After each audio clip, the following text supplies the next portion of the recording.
Seguimos ao vivo, agora 1h09. E nessa segunda-feira, aviões militares de Israel atingiram o consulado do Irã em Damasco, na Síria, matando 7 membros da Guarda Revolucionária Iraniana.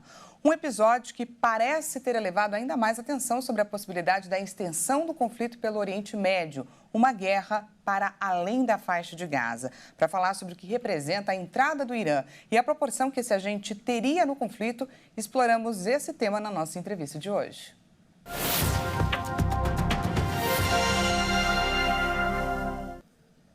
Para repercutir o assunto, eu recebo agora Frederico Afonso, que é especialista em Direito Internacional.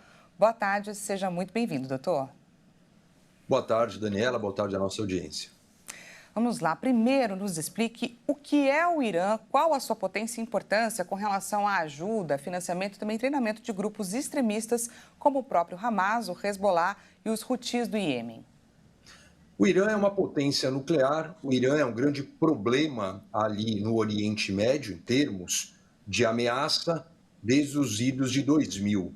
Por volta de 2015, então, foi feito um plano de ação conjunta global para literalmente dar uma segurada nos anseios nucleares do Irã. Entretanto, Donald Trump, em 2018, acabou saindo desse plano de ação, havia sido diminuídas as sanções ao Irã e a tensão só diminuiu. As tensões, elas sempre estiveram, né? A gente só fala se maior ou menor tensão. E você tem um conflito ali entre Irã, Iraque, com a Arábia. Então, o Irã é um grande problema bélico no Oriente Médio e tem muito recurso para isso, né? Falando sobre o fato em si, o presidente do Irã afirmou que o ataque de Israel ao consulado na Síria não ficará sem resposta. Foi feita, inclusive, uma solicitação de uma reunião de emergência no Conselho de Segurança da ONU para tratar sobre o direito do Irã de revidar. O que a gente pode esperar daqui para frente? A Carta da ONU, ela traz, logo no seu início, nos artigos 1º, 2º e 3º, que é a grande missão dela, o grande propósito, a manutenção da paz e da segurança internacional. Entretanto, já lá no seu final, no artigo 51, fala do direito de se defender, do direito de contra-atacar.